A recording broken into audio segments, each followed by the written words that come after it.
Welcome back to another rebuild here on NBA 2K23 Next Gen. In today's video, we have another blockbuster trade that has gone down in the offseason, and today it is Kristaps Porzingis to the Boston Celtics. So as I'm sure many of you know, these trade rumors were starting pretty much mid-afternoon yesterday, and the three teams involved in that original trade were the Celtics, the Wizards, and the Los Angeles Clippers. The original deal went like this. I'm just trying to read a paragraph right now. In that reported trade, Malcolm Brogdon would have went to the LA Clippers. The Wizards would have gotten the 30th overall pick in Marcus Morris, and Porzingis would have gone to the Celtics. That trade went to shit because the Clippers had concerns with Malcolm Brogdon's injury history and his injury problems that he currently has.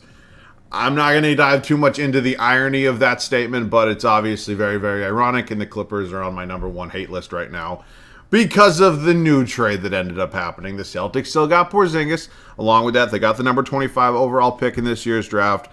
They got a top 4 protected pick next year from the Warriors. I mean, it's from the Grizzlies, but via the Warriors. The Grizzlies got Marcus Smart. The Wizards got Tyus Jones, Neil Gallinari, Mike Muscala, and the Celtics' 35th overall pick in this year's draft. I'm hurt. I'm not going to lie to you guys. I don't like this trade nearly as much as I liked the first one. So, yeah, I stand by what I said. The Clippers are on my shit list right now. Of course, we do have the draft tonight as well. I'm sure tomorrow we're probably going to not be doing a prospect rebuild. I would imagine tomorrow we'll likely do one of the other sides of this deal.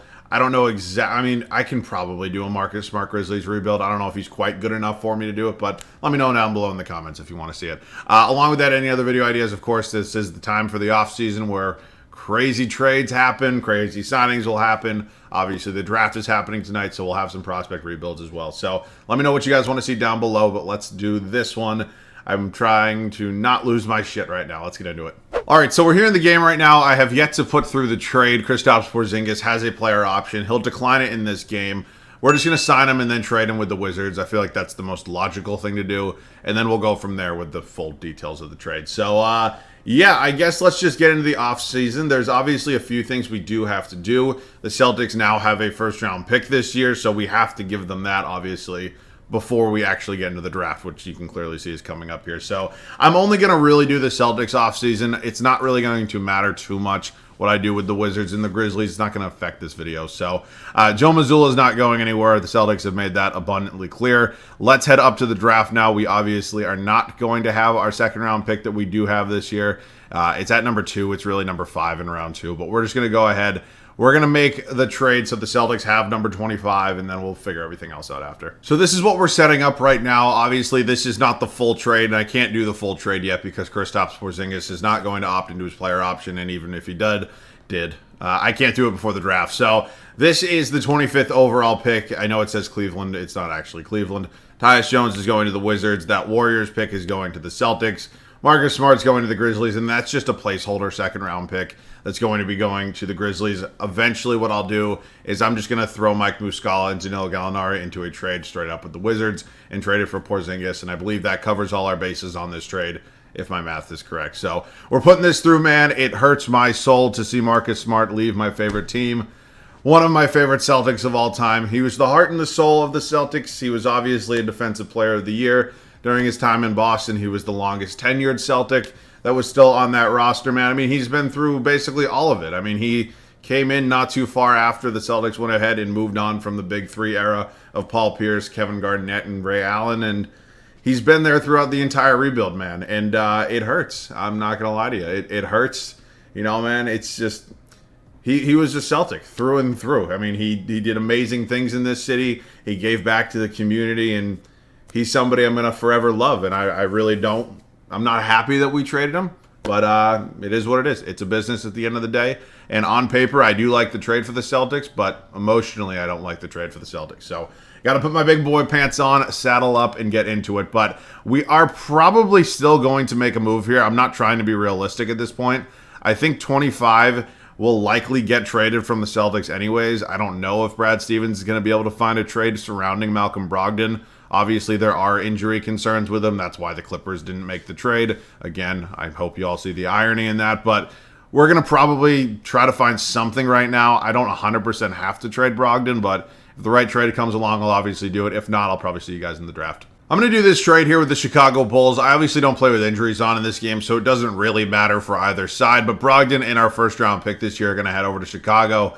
we're going to get Lonzo Ball, who's a little bit more of a playmaker than he is a score-first point guard. Malcolm Brogdon definitely is a score-first point guard. So we're going to acquire him. He's also 5 years younger. He's only 1 overall lower. He should develop pretty well. So Lonzo Ball, welcome to the team. And again, I know, not realistic. I'm not trying to be realistic. So we're going to get through the draft. In terms of the Celtics picks this year, we still... Oh, actually, we're not supposed to have that second. It was supposed to be in the deal, but whatever. I know that we still are technically controlling the Grizzlies and the Wizards, but it's not going to affect the outcome of this video, so I don't really care who they draft. It'll automatically draft somebody for them. Bailey, sure, I don't know. Wizards end up taking Nick Smith Jr. at number 8. And is this Derek Levers here? Yeah, whatever. All right, cool. So right now we have team player options. Porzingis declines. We all kind of expected that. I'm going to go ahead and sign him to a contract with the Wizards. I'm just going to give him the extension now. I'm assuming the Celtics know that the extension's coming. They're going to have to pay him. I'm just going to pay him here. Again, I know it's not the most realistic thing in the world, but it's kind of what we have to do. Also, Gallo declines, so I do have to make sure that I get Gallo back, because obviously he was a pretty big focal point in the deal, or pretty big focal point, but you know what I'm saying. And then everybody's coming back here for the Grizzlies. So let me go out and let me sign Kristaps Porzingis. Oh, that's qualifying offers. Are there any other qualifying? I'll qualify Grant. I don't think Grant's coming back to the Celtics. And then J.D. Davison will get one as well. And then here with the Grizzlies, there's none. All right, free agency time. Let's go ahead and just make Kristaps Porzingis an offer. Obviously, I don't know exactly what the deal looks like that he'll sign with the Celtics, but I think this is kind of fine. I mean, what are his offers right now? He has no real offers. So I know his player option is $36 million for this upcoming season. Let's just say this is the player option he accepts, and then he signs a 4-year extension with the Celtics. I don't know. I'm playing, obviously, a fake pretend game right now. Gallo also would hypothetically be on a 1-year deal because he would be accepting that player option. I'm just trying to make this somewhat realistic. I know the Grizzlies don't want to bring back Dylan Brooks, and I think we should be all set. I'll probably end up doing a sign-and trade with Grant Williams, but I'll give him a real contract. So let's just get through this right now. We get Gallo back here with the Celtics. I don't think Blake Griffin in real life, I think, is somebody that Celtics should bring back. I don't think I will in this game. It's not as important, but... so we're good here for now over here with the Grizzlies. I'm just going to let Dylan Brooks go. I think they'll probably do that in real life. And then I'm going to sign Porzingis here with the Wizards. So let's just get through this right now. We are good. Let me set up the trade again. I'll see you guys with it. Yeah, so as weird as this looks on paper, this is exactly what the trade is going to technically be at this point because we've put through every other piece of this deal. So it's just going to be Kristaps Porzingis for Danilo Gallinari and Mike Muscala. Honestly, I'm assuming Muscala will probably stay just as a backup center. I don't know if Gallo is going to stay on the Wizards. I feel like there are contenders that'll definitely try to go out and trade for him. So we will see. But this is the trade. It is through. Let me now go ahead, just manually select the Celtics and get everything else done. We'll get back to free agency. All right, so kind of just going over this Celtics roster right now. I don't think there's really too much to be said. Obviously, there's an immense amount of talent. Giving my thoughts on the Kristaps Porzingis addition to this team is obviously, I'm really excited to have him here.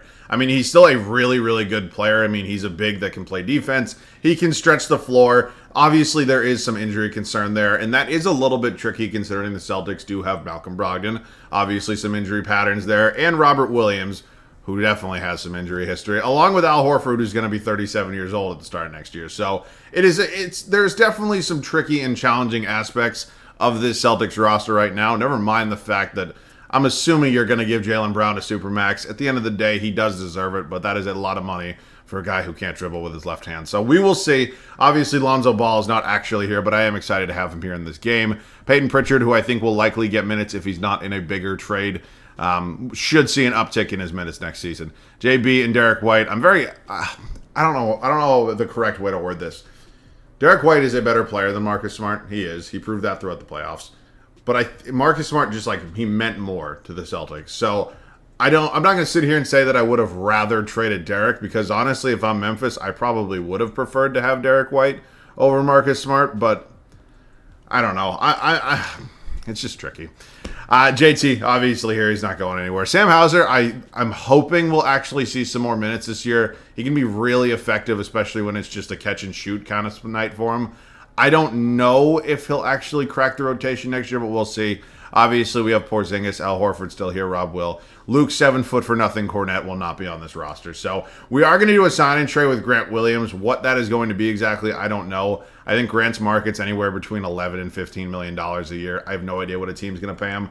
I'm going to offer him 12, and then we're just going to find a trade partner.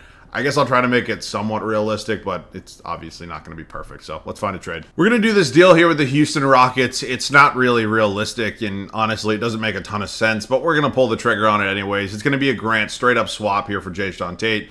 Jae'Sean Tate is an expiring contract. He is 3 years older, and he's only 1 overall higher. So I don't love the trade, but I'm trying to dive into the aspect that Grant Williams, in all likelihood, will not be on the Celtics roster next season. So we're just going to go ahead. We're going to move on from him. Jae'Sean Tate's now going to be coming in here. I know that in all likelihood means that Sam Hauser probably won't really be playing. I don't really see a path that either of those guys plays the 4 and I play Al at the backup 5. We'll see, though. In terms of backup centers, I could go out and sign Chimezie Metu's here. 77 overall is not terrible. I just feel like there's somebody a little bit better out there.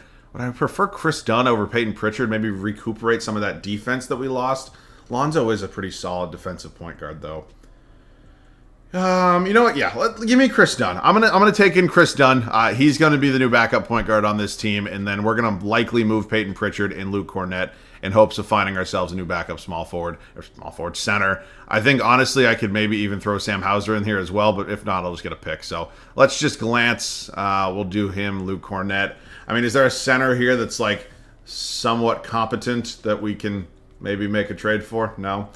All right, I'm going to have to dig a little bit. I'll see you guys when I find a trade. I hate them with all my heart right now, but we're going to make this trade with the Clippers. We're sending them Luke 7 foot for nothing, Cornett, Peyton Pritchard, and Sam Hauser for Mason Plumlee, Brandon Boston Jr. So Mason Plumlee is obviously an upgrade over Luke Cornett at the backup center spot. I am a little bit nervous that he's 33, but he'll be like a 77, 78 overall next year. And Brandon Boston Jr., I don't know, maybe he can get some minutes here eventually. I mean, I don't really know how he'll crack the rotation with D. White and JB in front of him, but we'll see. But we have our 10 guys moving forward. I'll see you guys at the start of year 1. All right, so after a pretty crazy offseason, some pretty big changes here for this Celtics team, we finally arrived at the start of year 1. In terms of the talent on this team, it's very evident and very clear. This is obviously an extremely talented team. Let's just hope and pray that they end up fitting together. So here's how it's going to be. We have Lonzo Ball in here now. I mentioned this before. I like the trade for a couple reasons. Obviously, him being 5 years younger than Brogdon does help. I think, again, he's also not a point guard that relies on his scoring to be an effective player, maybe as much as Malcolm Brogdon does anyways. So I'm very excited to have Lonzo here. We don't play with injuries on, and will not matter. He's going to be our starting point guard. JB at the 2, JT at the 3, got KP here at the 4, and Rob Will as our starting center. I love Robert Williams. Derek White's going to take over sixth-man responsibilities. I think that's pretty evident and pretty clear that, assuming that, Brad Stevens still makes a Brogdon trade. Derek White either could be our starting point guard next year. He could be the sixth man. I have no idea. Chris Dunn's going to obviously come in now, be the backup point guard. Al Horford's still here, Jae'Sean Tate, and Mason Plumlee. So it's a pretty good team. Obviously, the talent's there. We just got to go out and win. I'll see you guys at the end of year 1. So it's pretty obvious that 2K is a very big fan of this team as Jason Tatum wins an MVP, and we go 72-10 on the year. So, I mean, I like it. Hopefully we're out here winning championships, because if we don't, then all this shit was for absolutely nothing. Victor Wembanyama went number 1 overall to the Spurs. Surprise, surprise, rookie of the year. Jordan Poole, 6th man. Giannis is your depoy. Tyler Hero, most improved. And Joe Mazzulla, coach of the year. All right, so let's take a full look at the standings right now. We are 14 games up on 2K's baby here in the Atlanta Hawks, and best record in the league by far. So, I mean, you're hoping that goes out means championship automatically. We all know that's not exactly what it means, but the talent is clearly here, and I think we definitely have a really good shot of doing so. So, round 1. 8-seeded Charlotte Hornets. They're in the playoffs now. Ended up taking Brandon Miller with that 2nd overall pick. I'll be interested to see who they take later tonight. Honestly, I was when I did the Brandon Miller prospect rebuild, I did it with the Hornets. I mean, I explained my thoughts on the situation when I actually did it. I'm having a bit of revisionist history right now. I don't think that you're a good enough roster right now to take fit. I think you have to take talent. And I do believe that Scoot Henderson is going to be, and is at this moment, better than Brandon Miller. That's just my thought process. You make it work. You figure out the rotation after you make the draft pick. I mean, I'm sure there's a way LaMelo and Scoot could play together. Thanks for coming, though. All right, Cleveland here in round at number 2. Obviously, just an immense amount of talent with the 390-plus overalls they have here. And they have Jared Allen. Bench doesn't look to be too great. I think, who was that? Was that like Dean Wade as your 6th man or something? Yeah, I don't really know. But we're up 3-1 right now, and we end up winning in 5. Look at the 76ers getting out of the 2nd round. Jalen McDaniels. They've added Rudy Gobert. Did you trade Tobias Harris for Rudy Gobert? I'm not gonna lie to you guys. I don't love Tobias Harris, but I like his fit next to Joel Embiid a lot more than I like Rudy Gobert's. That is for sure. Interesting. All right. Well, we're up 3-0 right now, and we're 3-1, and we're back in the finals. Okay, and we're taking on the Utah Jazz in Lauri Markkanen.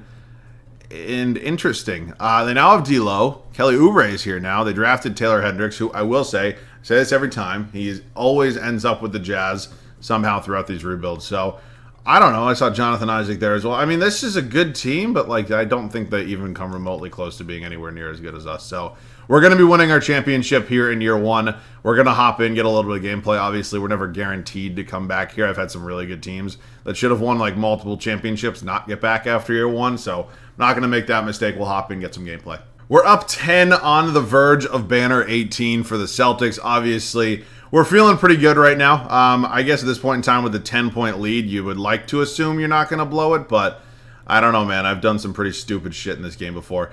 Inside to Robert Williams. Okay, what the hell? Also, I'd like Kristaps Porzingis to be in right now. I mean, we sacrificed the heart and soul of our team for him. I'd like him to be in the closing minutes of an NBA Finals game. That's just me, though. Okay, so, I mean, I guess we can chat about the trade a little bit right now. I recorded a video yesterday. I recorded a video when, myself, everybody assumed that the trade was done. Everybody assumed that what we saw that, Shams was reporting was going to happen. We assumed Brogdon was going to be a Clipper. We assumed Porzingis was a Celtic, and we assumed the Wizards were basically getting nothing but rid of all the money.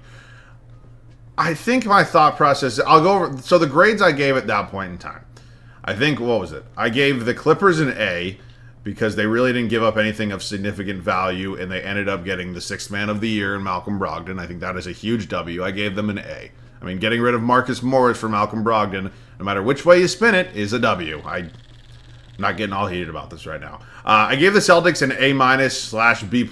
I was like, you can kind of grade it either way. And I only say that because obviously there was some injury, and still is some injury concern with Porzingis.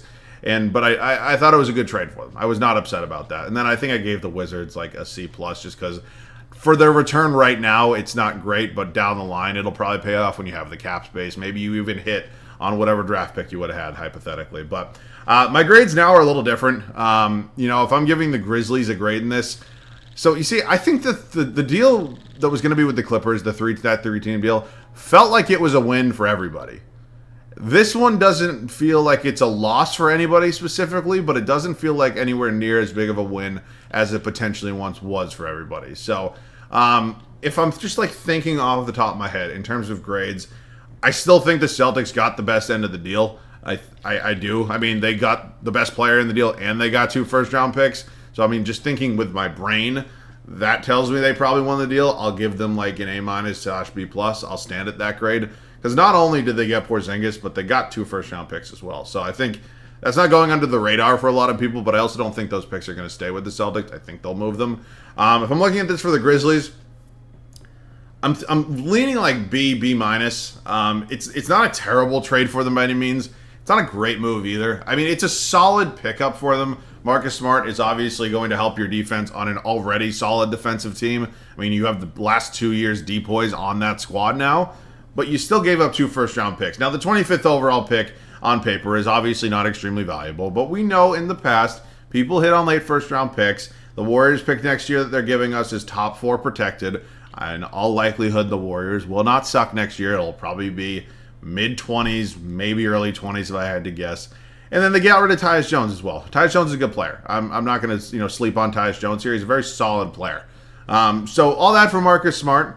It's a decent chunk. I'm not going to say, you did anything, horrible, but I do think it's, I don't know. I'm giving it a B, B-. Grade whatever you want. And then for the Wizards side of this, it's weird. I mean, I'm going to stick C+, C+ just because of what you got now. I mean, you got off of that's a bailout foul. You got off of some money, but the return you're probably not going to see for a while. So the cap space will be nice. But in terms of the talent you actually got, I mean, Mike Muscala. I mean, I'm going to go C+. I think Tyus Jones is a really good pickup for them. I kind of forgot about that. Tyus Jones is a good pickup for them. I'm going to give him a C+ right now. Maybe even B-. So those are my grades. Those are kind of my thoughts. I'm obviously still hurting that Marcus Smart is no longer a Celtic. I mean, he embodied the Celtics. I mean, he embodied what everybody wants in a very hard-nosed, very gritty, will literally sell his soul for this team. And yeah, man, I love him. I'm always gonna wish that he would have remained a Celtic for life. He was supposed to, and ultimately just things went in a different direction. So, all right, man, that wraps this one up. We're gonna be winning it all here in year one, and yeah, that's pretty much it. We sweep the Utah Jazz, and I'll see you guys at the Finals MVP. We end up sweeping the Utah Jazz in year one and bringing home banner 18 to Boston. JT in 4 games averages 37 and 6.5. Good bounce back after not such a great first finals appearance for Tatum. All right, to off-season time number 2. There's not going to be any major changes to the core of this team. We're going to go ahead and in all likelihood just make a couple small, minuscule moves. So let's end the draft lottery. It is the Spurs again. That's back-to-back number 1 overall picks. God damn it, man. Not going to be a problem in a few years. We're going to retain Joe Mazzulla. This game makes it way too fucking hard to find your former head coach. I say it all the time, but I'm just going to thank you. It would be he doesn't have good ratings, but there's not a logical explanation from moving on from a coach unless he retires after winning a championship. All right, cool. So we've number 26 from the Warriors, 30 obviously from ourselves. We have 5 and we have 20 in round number 2. In all honesty, if I can just like get some. Thank you. Wow, shout out. Thank you, Memphis. Doing something nice for us after taking away my glorious King Marcus Smart from me. Okay, so Lonzo declines. We'll pick up the option on Tate. I didn't actually know he had an option. I'll qualify Davison. I think there is a path that he eventually gets some minutes for the Celtics. I don't think it's anytime soon. Brandon Boston Jr. is a 76. I think that's well worth a $2.5 million qualifying. Number 1 priority right now is obviously this man, Mr. Jaylen Brown. I like him very, very much. He is a very, very good player, and I'm happy to have him back. So we don't have any sort of rights on Lonzo right now. I'm going to hope and pray that that is just 2K being all messed up, and I'm still able to get Lonzo back, because if not... Okay, thank you. I was going to say, if not, we're pretty much fucked at the point guard spot. So we get Lonzo back, we get JB back. I'm very, very happy about that. And in terms of what we're going to do next, I mean, looking at this roster...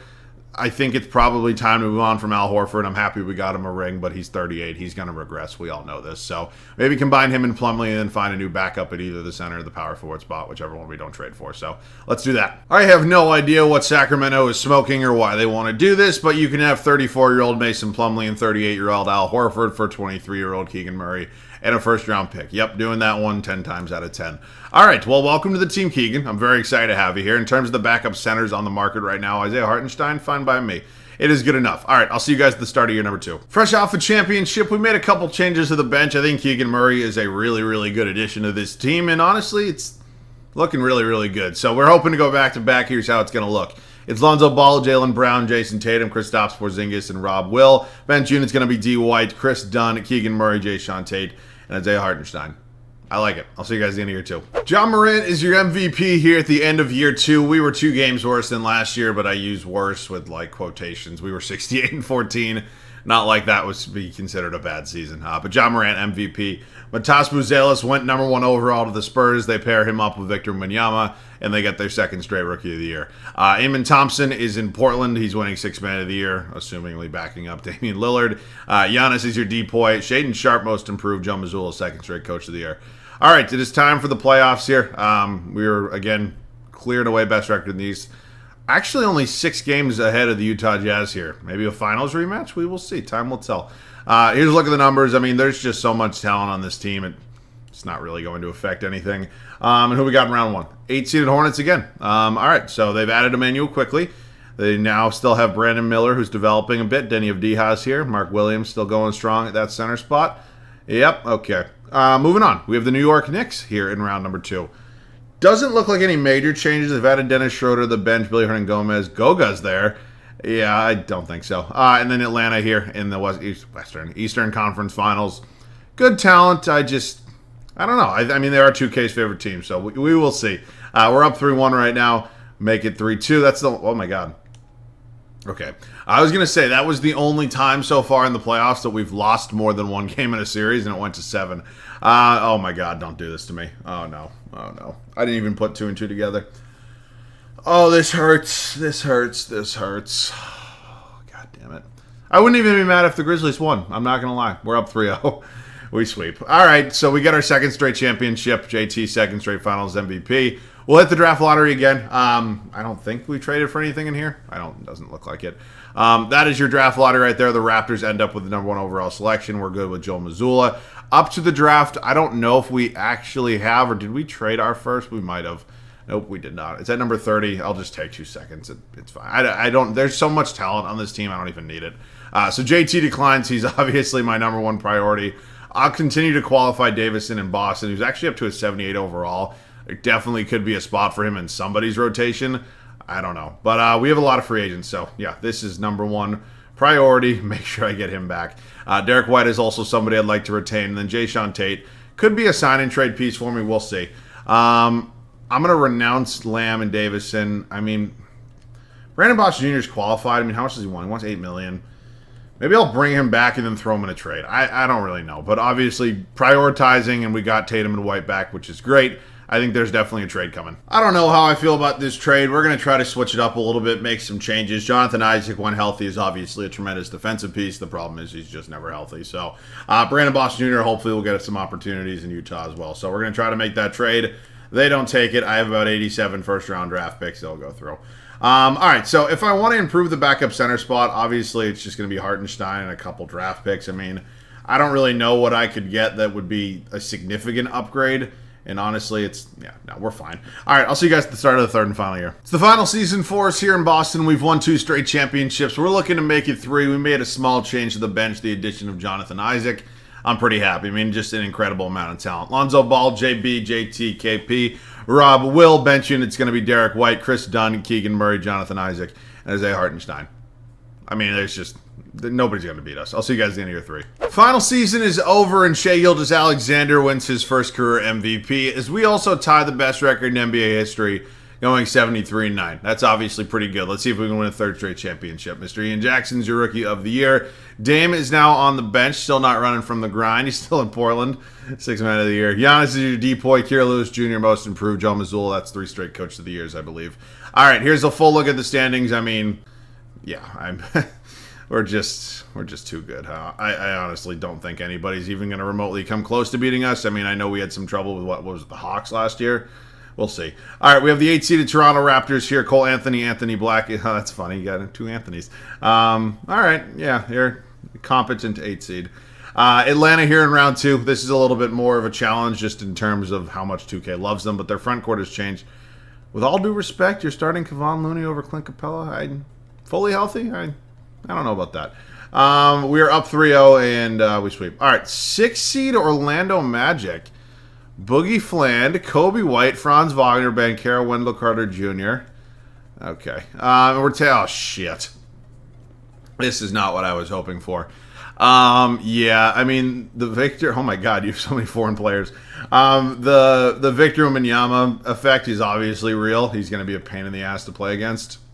We're up 3-1 right now, and we end up winning in 5. All right, so we win 3 championships. Hey, man, if the Celtics end up winning 3 straight championships, I will come back. I will eat my words about the trade, but I'm still upset. I am. I stand by what I said. I love Marcus. The entire city of Boston loves Marcus, and he was a Celtic through and through, man. So it sucks to see him go, but I don't know. It was time for some sort of change, and I guess that's what Brad Stevens decided was best. So I'm going to live with it, man. I'm always going to root for my team. I'm always going to root for my guys. I wish Marcus obviously nothing but the best in Memphis. Hopefully he can thrive in a pretty big role there. So, all right, as always, let me know any other video ideas down below in the comment section. If you guys want to see the Grizzlies version of this deal, I mean, we can do it. I don't know, especially in 2K, is Marcus Smart a big enough player to do a rebuild with, but maybe we can just be a new look Grizzlies rebuild or whatever it will be. But yeah, man, let me know your thoughts on the trade down below in the comment section, and along with any other video ideas. As always, thanks so much for watching. I love you guys. I'll catch you guys all in the next one.